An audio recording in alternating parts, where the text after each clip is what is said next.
In Germany, it's all about the food. Frohe Weihnachten, happy holidays from Germany. But when looking for good eats in Epcot, some visitors get a little tongue-tied. I would go with Weinsteis. I think it means hot dog house. Weinstadt. It's actually pronounced Weihnachtszeit, and it means Christmas time in German.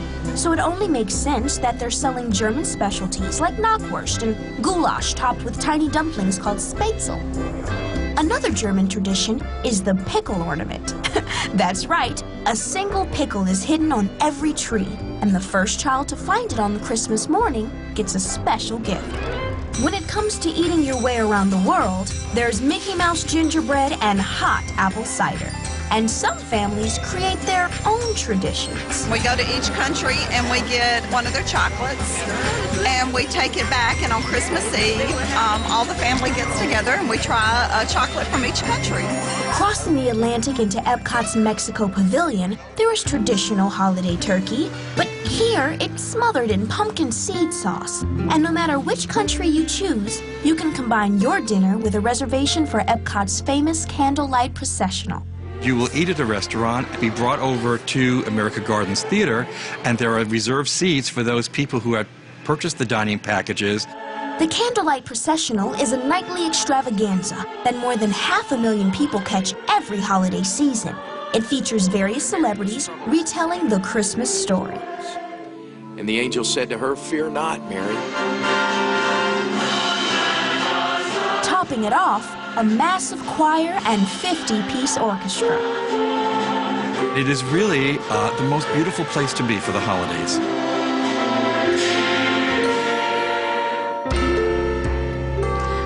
Okay, now I am really in the holiday mood. Oh, hey, you guys! Which means in the mood to party. That's what the holidays are all about, right?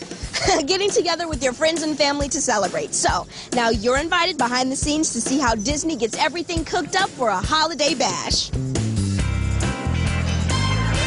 A Disney party is like no other. From the food to the festivities, and putting one together takes a lot of time and preparation. Tonight's holiday bash for 160 people is going to be held right in the middle of Epcot at the American Adventure Rotunda. Early in the day, the party prep begins with a team of florists creating incredible centerpieces to suit tonight's colonial American theme. Our founding fathers didn't have any fresh flowers during the holiday season in the north because, of course, of the weather, and without refrigeration or being able to transport flowers. So they used fruit that they had dried and saved. I'm using sugared fruit tonight, and I'm using large-headed red roses and an ivory rose. There are 10 to 12 roses in each centerpiece, more than 100 in all. Meanwhile, in the Epcot kitchens, things are really getting cooking with a traditional holiday meal. Tonight, basically what we have 2 carved items. We have slow roasted turkey, and we also have a ham with a pecan glaze. Our fish item tonight is going to be a roasted salmon. We have buttermilk mashed potatoes, which we make everything from scratch. There's also plenty of comfort food, like 30 pounds of traditional green bean casserole and 40 pounds of sweet potatoes with mini marshmallows on top. From this kitchen, Disney caters parties for up to 4,000 people a night. But even with those massive portions, they always know just how much to make. It's kind of broken down into a science. We actually have a computer program that helps us do that. At the same time, workers begin decking out the room, covering each table with 3 tablecloths and tying gold bows on the back of every chair. In a matter of hours, the rotunda is glowing and guests are greeted by the king and queen of Disney. After plenty of pictures, it's time to chow down on a buffet-style meal. Carving stations serving up 8 30-pound turkeys and 6 18-pound hams serve as the main course. In my opinion, the showstopper, and it seems like it always is, are the interactive stations, the carving station. And with carolers strolling around the tables, here in the open, we're walking and hoping together. It's a party these people won't soon forget. It was fabulous. This is just over and above. It's Disney quality. The holidays are magical, and if anybody can create the magic of the holidays, it's Disney, and that's why we chose them. Walking in a winter wonderland. Coming up up in our next half hour of holidays at Walt Disney World Resort, the framework for a giant gingerbread house is in place. But how will the chefs cover it with cookies? We'll uncover their surprising recipe for creamy cement. And then, the big house is such a hit, see how you can take home a more manageable version when we continue.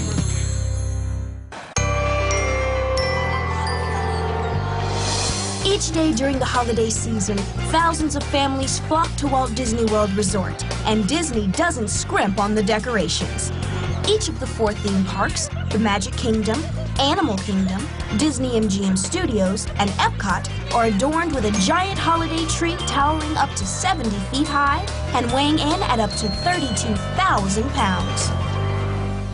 Welcome back to a 1-hour holiday celebration at Walt Disney World Resort. Earlier, we saw the sweet beginnings of an enormous gingerbread house being built right here in the Grand Floridian lobby. And now we're ready for the main part, putting on the gingerbread. Now, there's a trick to getting these to stick, and did I mention they use over 10,000 pieces? Watch. It started with just a set of plans, and after 6 days of hammering and nailing, a Victorian mansion has risen in the Grand Floridian lobby. The Grand Floridian is designed through the Victorian style, and that's what I mainly looked for in this type of design for the house. As quaint as the little wooden cottage is now, it's about to get even cuter as it transforms into a real-life gingerbread house. Back in August, the chefs in the Disney kitchens began baking up nearly 2,000 pounds of gingerbread. Just before Thanksgiving, they began putting on the edible siding. A team of bakers and decorators hit the lobby, setting up for the unique construction project. Armed with crates of cookies, the bakers climb right onto the roof and scrunch into the tiny front porch. It'll take them 4 days to completely cover the 18-foot-wide gingerbread house. We have to finish this before Christmas, yeah? The process begins by carefully cutting each cookie to fit into every nook and cranny. Just measure it and cut it to where you want it, and then once it's to the size that you want it, then you just apply it on. And holding it in place, melt-in-your-mouth mortar made from royal icing. Royal icing is one of the stiffest icings you can use, and it's almost like a cement. The icing is made in massive 80-pound batches. In all, 600 pounds of powdered sugar and 140 pints of egg whites go into the icing. Consistency is key for this frosting. I'm just basically checking if it's not too soft, because if it's too soft, it will slide off from the house. It's going to take a lot of icing to complete this project, 500 pounds worth in all. The icing packs into large pastry bags for squeezing directly onto the siding. Also helping everything stick, chocolate on the back of each piece of gingerbread. You want it to be able to have a smooth surface to apply it onto the royal icing. There are different shapes for each section of the house, from long slats for the sides and floor to small decorative squares and hearts. Whatever the shape, even the pros can't resist sneaking a bite. Soon the walls are taking shape and it's time to raise the roof. It's like Lincoln Logs for the little kids, but massive size. Finishing off the roof are curved, trim pieces. Heating them with a small blowtorch helps the gingerbread tiles mold and stick. By now, the aroma of gingerbread is filling the entire hotel lobby. Pretty smell? Does it smell good? And the fragrant construction is drawing quite a crowd. We have guests coming from all over the world that actually plan their holiday visit around seeing the gingerbread house being constructed. Now all they need are the finishing touches, which we'll catch up with later. But here's a question. What will go on inside the gingerbread house? Well, it becomes a place to pick up, thank you, what else? A home of your very own, just like this one. And chefs are busy this time of year constantly making them up, and we get a chance to watch them work. Pastry chef Stefan Reamer and his team of bakers at Disney's Yacht and Beach Club Resort bake up enough gingerbread houses to fill an entire neighborhood. Each batch begins with a honey-sweetened dough. The gingerbread contains like 80% honey. It's very soft, a lot of spices. Using special cookie cutters, the bakers carve out dozens of walls, doors, roofs, and chimneys, each piece getting a spray of egg wash for shine before heading into the oven for 10 minutes. As soon as the hot gingerbread comes out of the oven, Stefan begins brushing it with a sugary glaze. This is to seal the gingerbread, to keep the flavor inside, prevents drying out.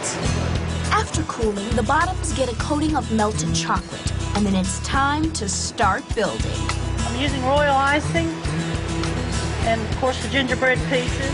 One wall at a time, the little house starts to come together. The roof attaches all at once. The house is basically together. And of course, Santa needs a chimney to slide down. This kind of helps stabilize the roof. With the door attached, the decorating begins. It's where all the oohs and ahs start. Frosting provides a snowy look and creates the illusion of icicles hanging from the roof and windows. Candies and cookies provide the finishing touch. Disney's bakers can put together one of these fancy houses in a matter of minutes, making about 500 of them every year. Eager guests buy them up from a few shops around the resort, and although these delicate houses aren't made for mailing, they are carefully packed for tourists wanting to hand-carry one home. When we sell these gingerbread houses, we always attach the story of the gingerbread plus our recipe. So there are no secrets, because the good chefs always like to share. The pros make decorating these look so easy and fun, so my friends and I decided to try and decorate our very own. Whew. And let me tell you, ooh, it is not as easy as it looks. I'll let you guys handle that.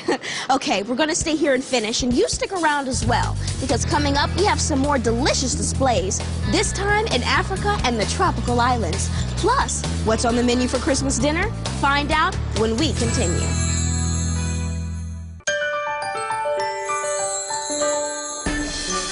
During the holidays, Disney is lit up like nowhere else. More than 8 million lights are strung across the parks and parades. Welcome back and happy holidays. I'm Raven-Symoné, tasting my way through a special hour of seasonal sweets at Walt Disney World. Right now I'm at the Animal Kingdom Lodge, and we're about to go behind the scenes to watch how an entire village comes together. Only this is a tiny little village created out of candy, and it takes an expert touch to make it come to life. Roaming outside